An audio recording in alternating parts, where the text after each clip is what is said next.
Frères et sœurs en Christ, exhortons-nous, fortifions-nous par la parole de Dieu qui est vie et esprit. Exhortons-nous ce matin sur la parole de Dieu. Seigneur Jésus, nous t'invitons au milieu de nous, viens nous édifier, viens nous conduire dans ta puissance de ta parole, afin que nous soyons délivrés au nom de Jésus. Frères et sœurs, notre exhortation aujourd'hui se porte sur les frères et sœurs qui disent oui, aujourd'hui on dit tous les pasteurs sont des faux pasteurs, tous les prophètes sont des faux prophètes. Mais où allons-nous prier? Avec qui allons-nous communier? Où allons-nous adorer Dieu puisque tout le monde est faux prophète? C'est à vous qui dites ces choses que cette exhortation s'adresse aujourd'hui, parce qu'il n'y a pas un lieu spécifique pour adorer Dieu dans l'ère où nous sommes. Aujourd'hui, le chrétien n'a pas un lieu spécifique, un jour spécial où il adore Dieu. Partout où l'homme, la femme se trouve, elle peut adorer son Dieu. À toute heure, à tout moment, comme le Dieu nous dit, le Seigneur Dieu nous dit, Dieu Tout-Puissant nous dit, priez en tout temps. Nous devrons adorer notre Dieu. Celui qui a la chance de trouver une assemblée où il peut communier avec les frères et sœurs, une assemblée où il y a la vérité, où il y a le vrai, ainsi dit l'Éternel, où la vraie parole de piété est prêchée, qu'il reste. Mais celui qui n'a pas la chance de trouver une vraie assemblée, où la parole de vérité est prêchée, qu'il sorte de là et qu'il reste chez lui. Frères et sœurs, l'église a commencé là où il y a 2 ou 3.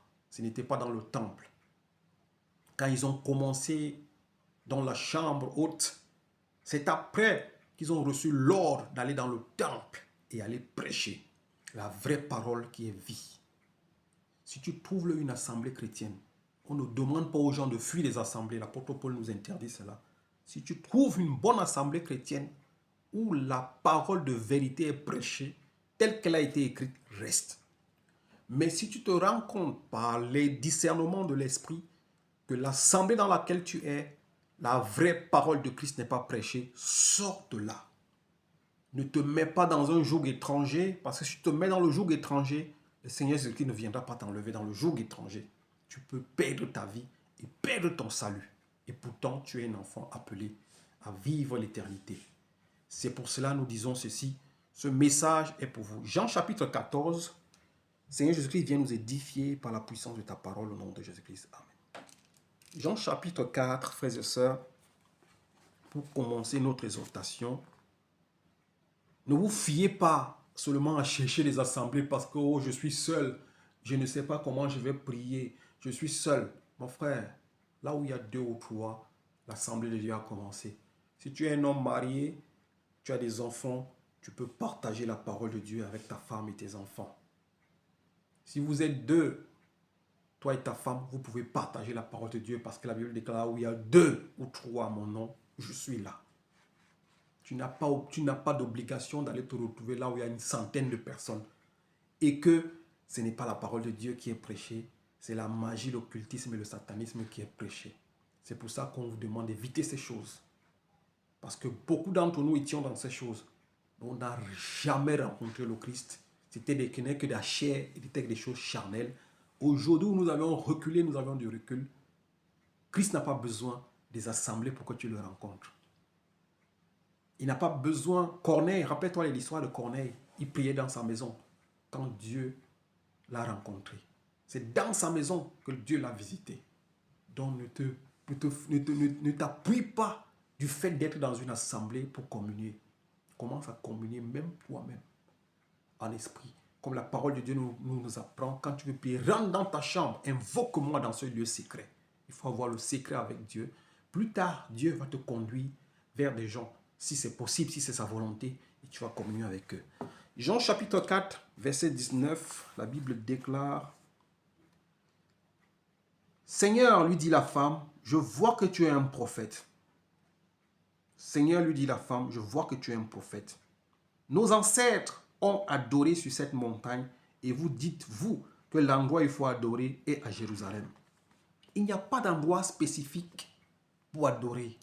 Nous voyons ici qu'avant, les Samaritains, eux, ils adoraient sur les montagnes. Il fallait monter en hauteur pour adorer. La montagne aujourd'hui où les chrétiens doivent monter, c'est le Christ.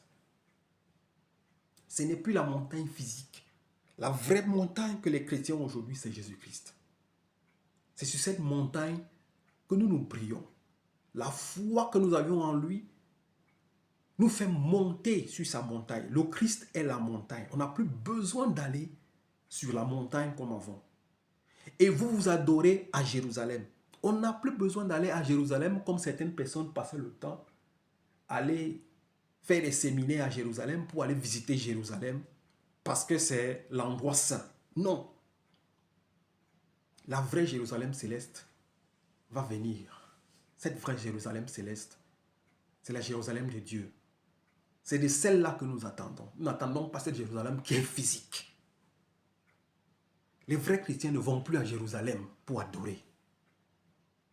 Les vrais chrétiens ne vont plus sur les montagnes pour adorer. La vraie montagne, c'est la montagne qui est Jésus-Christ. C'est la montagne des chrétiens.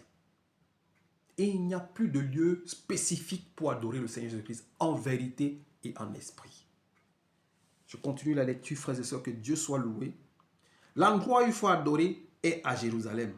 Les Juifs, leur véritable endroit pour adorer, c'était à Jérusalem. C'est pour ça que beaucoup de gens ont visité Jérusalem. Ils sont allés voir les murs de la lamentation. Ils sont allés visiter là où il y avait le temple. Les vrais chrétiens n'ont plus besoin de toi, de cela. Nous attendons la véritable Jérusalem qui vient, qui est Dieu. Sa véritable Jérusalem, c'est celle-là que nous attendons. Nous n'attendons pas celle qui est charnelle, qui est physique ici-bas. Frères et sœurs, que Dieu nous bénisse et qu'il nous fasse comprendre ces choses.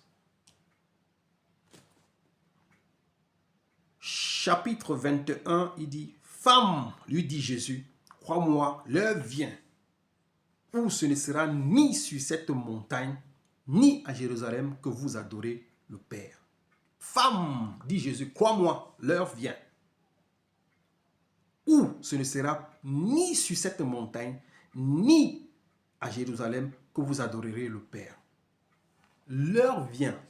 L'heure là est déjà là. Nous sommes à cette heure. Ce n'est plus sur les montagnes que les chrétiens vrais adorent le Père, ni à Jérusalem. L'heure là est déjà venue. Aujourd'hui, nous adorons le Père en vérité et en esprit. Que Dieu soit loué pour sa parole. Donc, mon frère, ma soeur, tu n'as pas besoin d'un endroit spécifique pour adorer le Père. Tu n'as pas besoin d'être dans une assemblée pour adorer le Père, dans un temple, dans une synagogue pour adorer le Père. J'ai dit, si tu as la chance de trouver une assemblée, c'est bien, pour la communion fraternelle. Mais si tu n'as pas, il n'y a pas de problème. Peu importe que tu sois seul là où tu es, adore le Père en vérité, en esprit. Voilà les adorateurs que le Père cherche. C'est ceux-là qui viendra chercher dans sa Jérusalem nouvelle. Dieu soit loué. Continuons notre exhortation.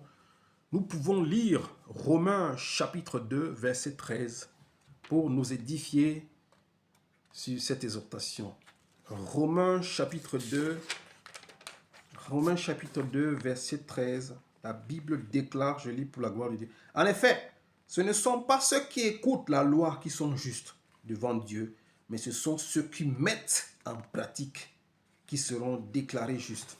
En effet, ce n'est pas celui qui écoute la loi qui est justifié devant Dieu, mais c'est celui qui met la loi en pratique qui sera justifié.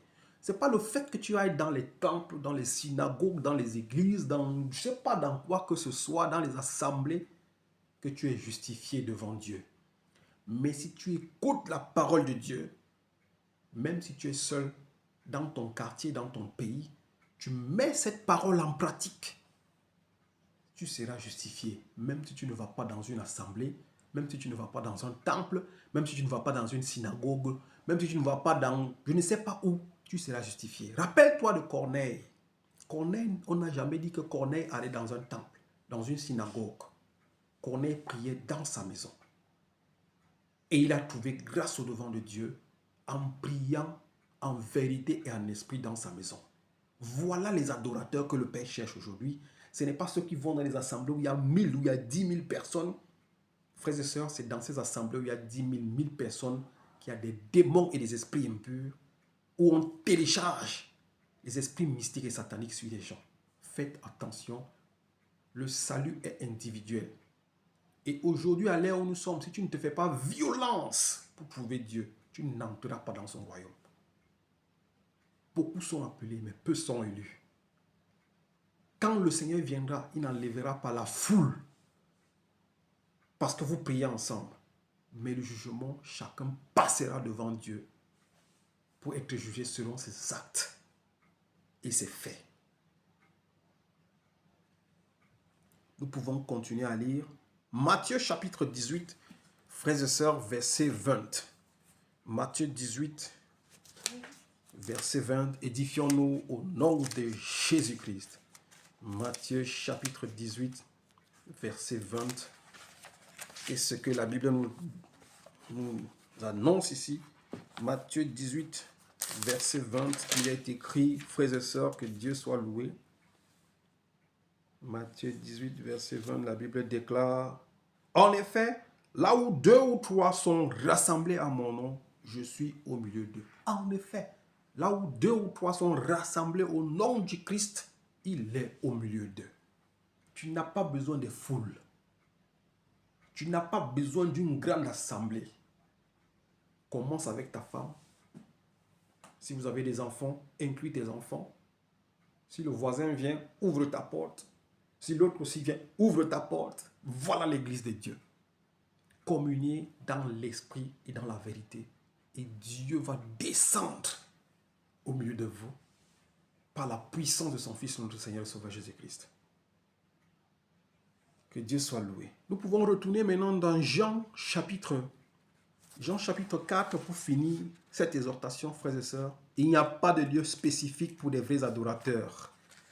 Un vrai adorateur n'a pas besoin de foule. Jean-Baptiste est resté dans le désert. Il s'est fortifié dans le désert. Il était rempli par l'Esprit dans le désert pendant des jours, pendant des nuits, pendant des années, avant qu'il ne sorte devant son peuple pour commencer à prêcher. C'est dans l'isolation, comme tu penses, que Dieu te parle. C'est dans ces moments de solitude que tu penses que tu es seul, que l'Esprit de Dieu est là pour t'enseigner, pour t'édifier. Pendant les moments où tu te trouves seul, où tu es en train de chercher ton Dieu en profondeur et dans le secret, que la puissance de Dieu va se révéler en toi et que Dieu va t'enseigner, il va t'édifier, afin que quand tu seras au milieu d'une vraie assemblée, tu sauras comment marcher et personne ne t'enseignera autre chose, personne ne viendra te dérouter, personne ne t'enlèvera dans le chemin où l'Esprit de Dieu t'a mis. Que Dieu soit loué. Jean chapitre 4 pour finir. Jean chapitre 4 verset 23. La Bible déclare, je lis au nom de Jésus-Christ. Jean chapitre 4 verset 23, il est écrit. Mais l'heure vient et elle est déjà là où les vrais adorateurs adoreront le Père en esprit et en vérité. L'heure vient et elle est déjà là où les vrais adorateurs adoreront le Père en esprit et en vérité. En effet, ce sont là les adorateurs que recherche le Père. En effet, les adorateurs que le Père recherche, c'est ceux qui l'adorent en vérité, en esprit. Le Père ne recherche pas ceux qui sont dans les assemblées où il y a 100 000 personnes, où il y a le spectacle, là où il y a 10 000 personnes, où les gens sont partout dehors. Non. Mais le Père recherche les vrais adorateurs qui l'adorent en vérité et en esprit. Finissons au 24, il dit, Dieu est esprit et il faut que ceux qui l'adorent, l'adorent en esprit et en vérité. Dieu est esprit, que ceux qui l'adorent, l'adorent en vérité et en esprit. Tu n'as pas besoin d'être dans les assemblées pour adorer Dieu en vérité et en esprit. Mais peu importe là où tu te trouves, adore Dieu en vérité et en esprit. Et il va se révéler en toi. Comme il dit dans ta parole, quand tu veux prier, rentre dans ta chambre. Adore ton Père qui est là dans le secret. Matthieu 28, il nous dit, je serai avec vous tous les jours jusqu'à la fin. Le Seigneur Jésus-Christ sera avec toi et il est avec toi tous les jours jusqu'à la fin. Alors quand tu te mets dans ta chambre, dans un lieu isolé, quand tu es seul ou avec ta famille, adore-le en vérité et en esprit et Dieu se révélera en toi. Que Dieu soit loué au nom de Jésus-Christ. Amen.